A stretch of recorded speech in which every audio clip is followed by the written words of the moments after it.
The Compliance Perspectives podcast is sponsored by BlueSight, providing industry-leading privacy monitoring with fast, reliable patient data violation detection. Visit bluesight.com to learn more.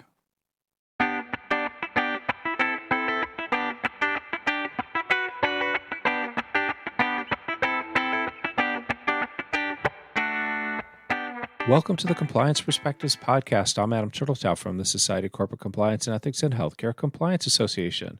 Joining us today from Palm Beach Gardens, Florida is Alec Burlakoff. Alec is with Limitless Consulting and previously was a healthcare fraud offender. And today we're going to be talking about healthcare fraud.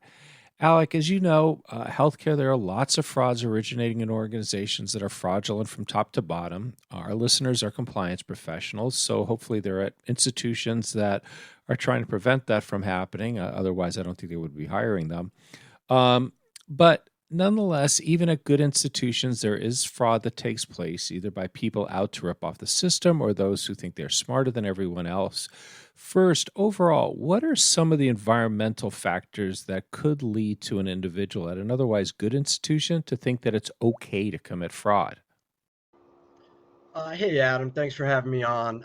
And a great opening question. As far as environmental factors that I think would have the most influence or impact on negative behavior would be incentivization, where people who work for the particular organization are incentivized financially, right? They're compensated on a very high commission ratio, maybe 80% commission, 20% base, or who knows. Regardless, if commissions are on the table, it's going to lend itself to some outliers who are not behaving or acting in a compliant manner. Unfortunately, we all know that greed is the root of all evil. And if we make it too easy for people to be incentivized to make money by working in the gray or kind of getting on that slippery slope and seeing how far they can take things, then we're asking for trouble, quite frankly. And I think it's our job on the compliance side to ensure that we do not do that, that we do not put out the forbidden fruit, if you will, because if you do, it's inevitable that someone's going to take a bite of that apple. And we all know many people are tempted to take that bite. So how do these fraudsters typically bring others along in their schemes? Do they trick them, persuade them, or something else? I would say all of the above, but really the proof is in the pudding, right? So if I'm on a sales team or I'm part of an organization and I'm working with money, and the more I sell, the more money I make, more money goes in my pocket, the more likely I am to continue to act in that manner. And we're setting an example for others, right? We're being recognized as leaders in the industry. We're being paraded on stage. We're given awards. Again, we're provided monetarily inducements, via commissions and lavish vacations or whatnot. And so the people who have not had the opportunity or the luxury to experience those things, who are looking in from the outside and watching that person receive all these accolades and promotions and so forth and so on, oftentimes they're going to model that behavior eventually. Now, I'm not saying everyone is going to. There's certainly going to be a large number of people who say, I know exactly why this person is receiving all these accolades, and I'm not willing to go and get involved in that slippery slope and work in the gray or even worse. But there is also the other half of the spectrum who says, I want that. It looks just way too attractive. It looks way too shiny and glamorous. And if this is what I need to do to be a part of that world, because right now I feel like an outsider, then I'm going to do it. So I think that the biggest influencer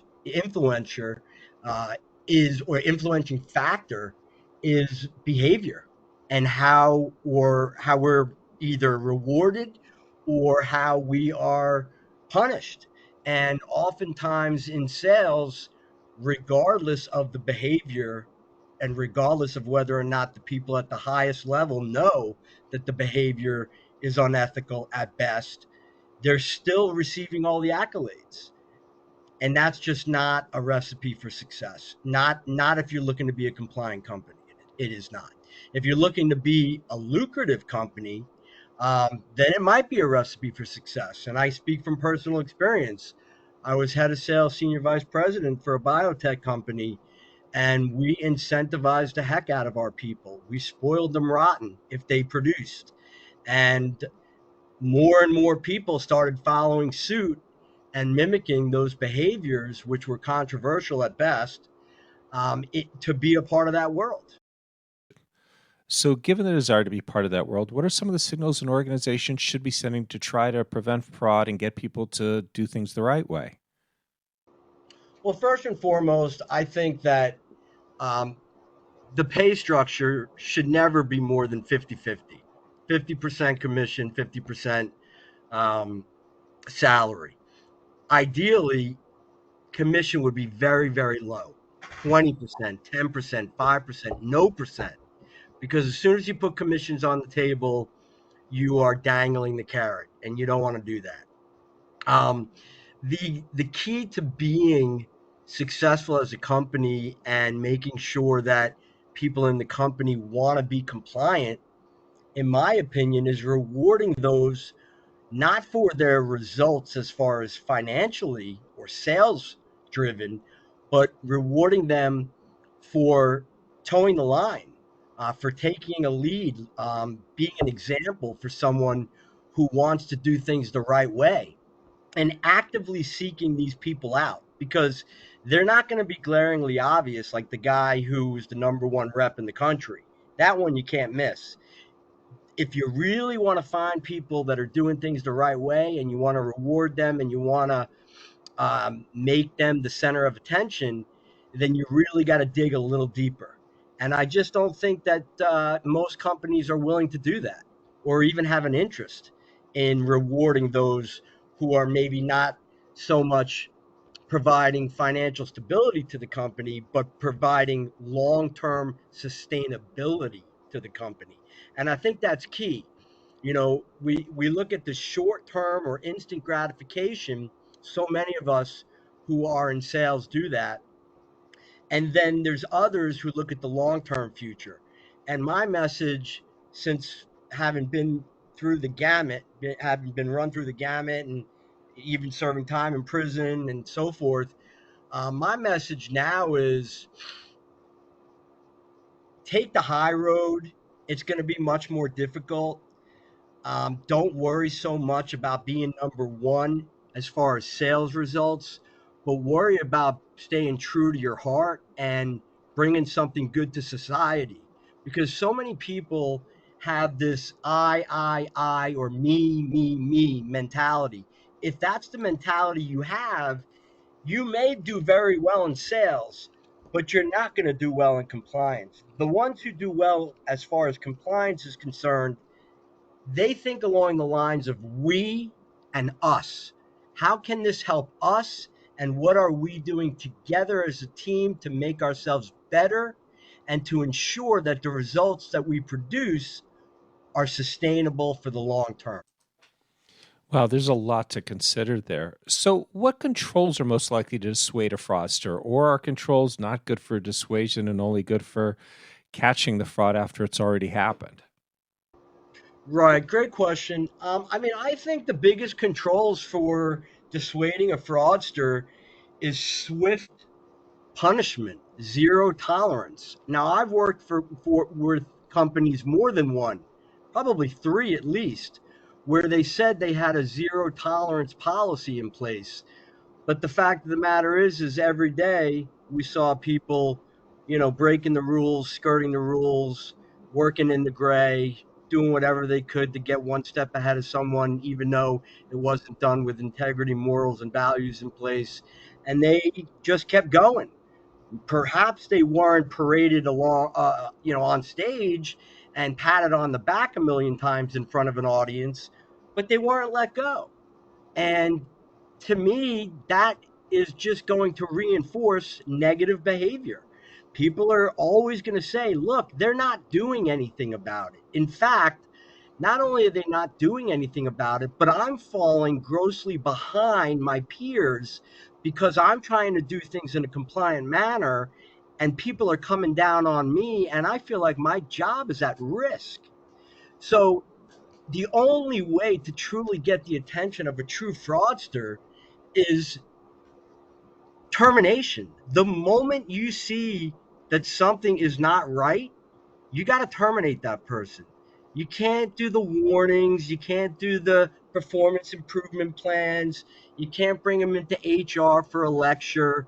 It's got to be a zero tolerance policy because fraud has been around since the beginning of time.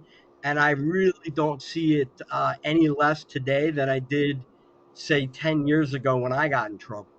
And I believe it's because people continue to reward those who are successful as it pertains to what we say the numbers, right? Sales, pie charts, graphs, whatever the case, however the analytics want to show. We never have anything in analytics that show or reward people who are compliant.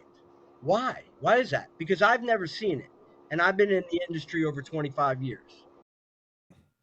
It's so true. You don't see the same recognition for compliance.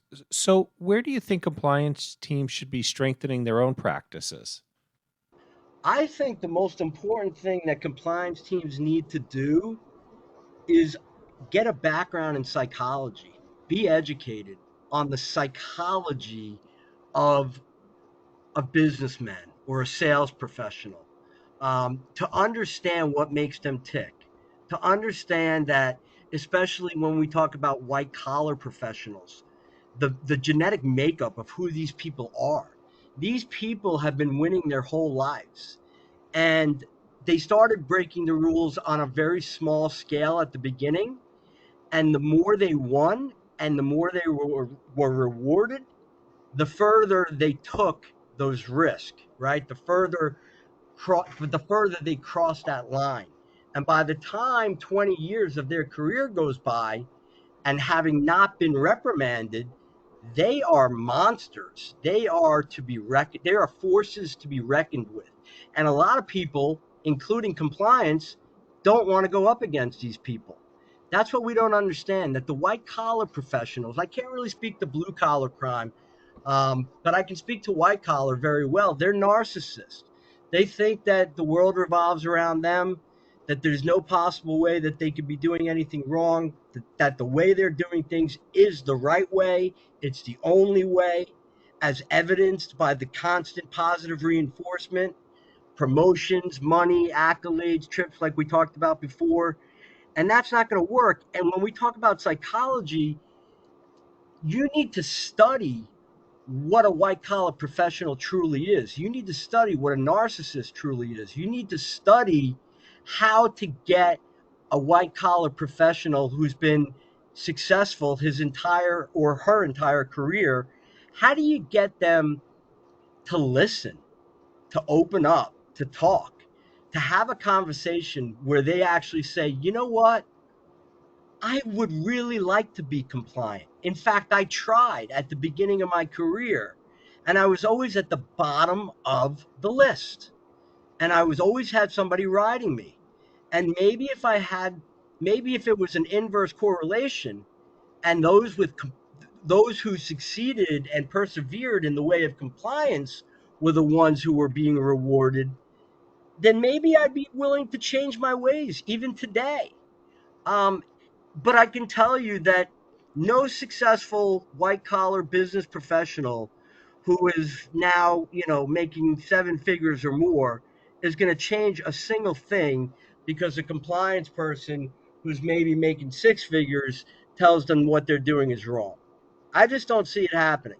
Not unless they take a hard stance and say, you know what? There's nothing to talk about with you. You're a lost cause. You're fired, right? And we have to do that a certain number of times until we can one day finally get the attention of what's left.